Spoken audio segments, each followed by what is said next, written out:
Hi చెప్పు.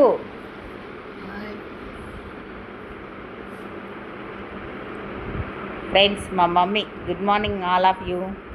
అందరు ఎలా ఉన్నారు? మా అమ్మ.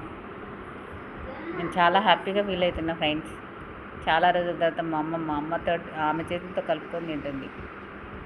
అంటే ఫ్రెండ్స్, మా అమ్మకి రీసెంట్లీ ఒక 3 months బ్యాక్ హెడ్ ఇంజ్యూరీ అయింది. అప్పటి నుండి హెల్త్ బాగుండట్లేదు, కొంచెం బెటర్ ఉంది. షుగర్ లెవెల్స్ కూడా బాగున్నాయి. I'm happy. హలో ఎవ్రీవన్, నేను మీ రోజు అంజనాని. సో ఇవాళ వచ్చేసి ఏంటంటే మా అమ్మ తన చేతులతో సొంతంగా కలుపుకొని తింటుంది. మాకు ఎంత హ్యాపీగా ఉందంటే చెప్పలేనంత హ్యాపీగా ఉంది. నిజంగా గాయస్, మీరు చెప్తే ఎప్పటి నమ్మరు. ఆమె చాలా ఇంప్రూవ్ అయిపోయింది మా అమ్మమ్మ. నేను ఎంత హ్యాపీగా ఉన్నామంటే మా కళ్ళల్లోనే చూడవచ్చు. యాక్చువల్లీ ఇంకా మా మమ్మీ కళ్ళల్లో చూస్తే ఇంకా మీరు హ్యాపీనెస్ చూస్తారు. 1 moment చూపిస్తాను.